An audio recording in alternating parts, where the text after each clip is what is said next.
مثلا میں نے اپنے لیے فجر کی نماز کے بعد میں نے اپنے کچھ اوراد یا دعائیں کہہ لیں اس کے ساتھ اس کو باندھا ہوا ہے، لازماً اس کو پڑھنا ہے، اور الحمدللہ اس کا فائدہ ہوتا ہے مجھے.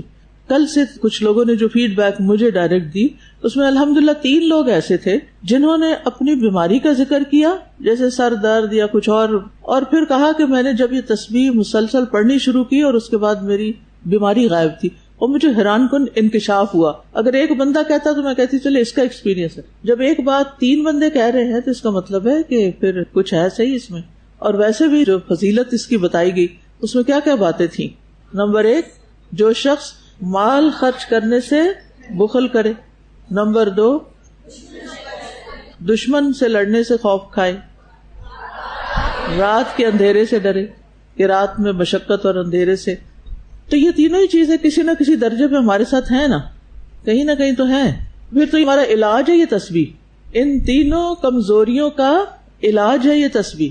تو انشاءاللہ اگر آپ اس کو ریگولرلی پڑھیں گے تو آپ کو فائدہ ہوگا، اور یقین کے ساتھ پڑھیں گے. اور سبحانہ کہتے ہوئے کیا سوچیں گے؟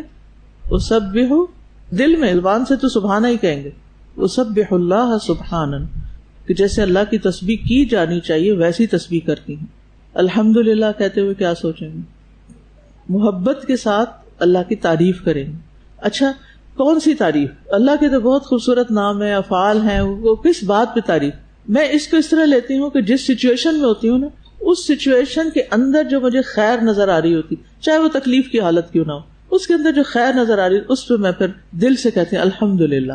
اور اگر آپ اپنے دماغ کو اس کام پہ لگا دینا کہ وہ ذرا خیر کی باتیں چننے لگے، نعمتیں گننے لگے، تو پھر آپ انشاءاللہ محبت سے ہی حمد کریں گے اللہ کی. اور آج ہم پڑھیں گے واللہ اکبر. ٹھیک ہے، تو انشاءاللہ شروع کرتے ہیں. سب مل کے یہ تسبیح ایک دفعہ پڑھیں.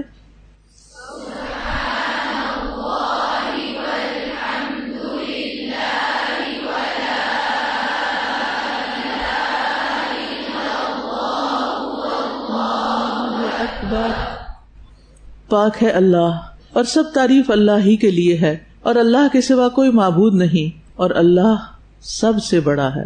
واللہ اکبر، یعنی اس میں یہ اقرار کیا جا رہا ہے کہ اللہ سب سے بڑا ہے، اور ہم اللہ کی تسبیح بیان کرنے، حمد بیان کرنے سے قاصر ہیں.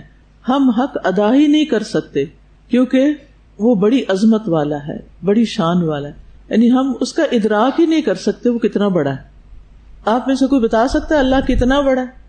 نہیں بتا سکتے نا، کیونکہ ہمارے پاس کوئی پیمانہ ہی نہیں ہے، وہ پیمانوں سے بھی بالا ہے. بس ہمارا یہ عقیدہ ہے، ہمارا یہ یقین ہے کہ وہ سب سے بڑا ہے. آپ دیکھیے کہ اللہ سبحانہ تعالیٰ کی عظمت کو محسوس کرنے کے لیے اللہ کا کلام قرآن مجید تو ہے ہی، لیکن اللہ تعالیٰ کی کائنات میں غور و فکر جو ہے اور اس کی پیدا کی ہوئی بڑی بڑی اور حیران کن چیزوں میں جب انسان غور کرتا ہے تو اس سے بھی اللہ تعالیٰ کی ایک عجب طرح کی عظمت دل میں آتی ہے. انسان کے اللہ کی بڑائی کا احساس ہوتا ہے. ہماری زمین کس نظام کے اندر ہے؟ اسے کیا کہتے ہیں؟ نظام شمسی یا سولر سسٹم. کہا جاتا ہے کہ تقریباً 400 ارب کے قریب نظام شمسی ہیں، نظام شمسی ہیں. ٹھیک ہے، اور ہماری جو کہکشاں ہے جس میں یہ نظام شمسی ہے یہ ایک اوسط درجے کی ہے، درمیانے درجے کی ہے، بہت بڑی نہیں، اس سے بڑی کہکشائیں بھی ہیں. اور آپ دیکھیے کہ ہماری کہکشاں سے جو قریب ترین کہکشاں ہے اس میں تقریباً 1000 ارب سورج، ایک کہکشاں کے اندر صرف 1 ارب نہیں، 1000 ارب سورج پائے جاتے ہیں.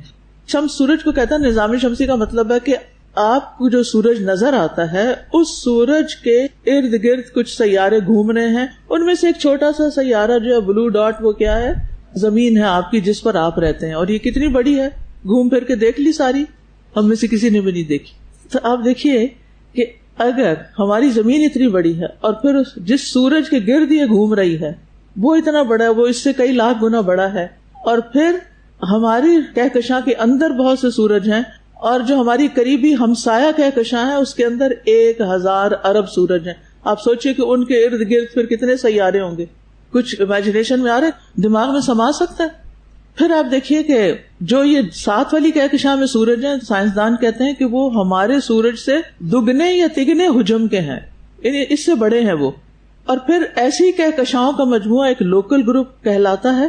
اور اب تک کی معلومات کے مطابق ہم جس لوکل گروپ میں ہیں اس میں 54 کہکشائیں دریافت ہو چکی ہیں. اور پھر جیسے لوکل گروپ بنتے ہیں کہکشاؤں کے، ان سے مل کر کلسٹر بنتے ہیں. ہمارا لوکل گروپ ورگو کلسٹر کا حصہ ہے جو 100 لوکل گروپس پر مشتمل ہے. اور پھر 2014 میں سائنسدانوں نے اعلان کیا کہ ہمارا ورگو کلسٹر بھی ایک سپر کلسٹر کا چھوٹا سا حصہ ہے. ٹھیک ہے. اور پھر 2015 کی تحقیق کے مطابق، ابھی تو اور بھی آگے بہت کچھ ہو گیا ہوگا، قابل مشاہدہ یعنی کہ انسان دیکھ پائے جس کائنات کو، اس میں تقریباً 1 کروڑ سپر کلسٹر موجود ہو سکتے ہیں. اور یہ 10 سال پہلے کی ریسرچ ہے. اب آپ خود سوچیں، جس رب نے یہ سب کچھ بنایا ہے وہ رب کتنا بڑا ہوگا. اور وہ صرف بنا کے فارغ نہیں ہو گیا، بلکہ وہ کیا کر رہا ہے، ان سب کا مالک بھی ہے اور ان سب کا مدبر بھی ہے، خالق بھی ہے. ان کا اون وہی کرتا ہے. آپ میں سے کوئی ہے کسی سورج کا مالک؟ تو بتائے ذرا مجھے. کہ آج تک دنیا میں کسی نے کہا کہ وہ ایکچولی زمین پر تو مجھے پلاٹ لینے کی ضرورت نہیں تھی کیونکہ وہ فلاں سورج جو وہ میں نے لے لیا ہے، وہ خرید لیا ہے اور میں وہاں جانے کی تیاری کر رہی ہوں. ذرا دیکھیں تو صحیح، جانا تو دور کی بات، ہم تو اتنے عاجز ہیں کہ نیکڈ آئی سے دیکھ بھی نہیں سکتے اس کو. تو آپ خود سوچئے، یہ تو بس ایک چیز ہے نا جو آسمان و خلاؤں میں بنی ہوئی ہے، اور یہ سما دنیا ہے یہ آپ کا.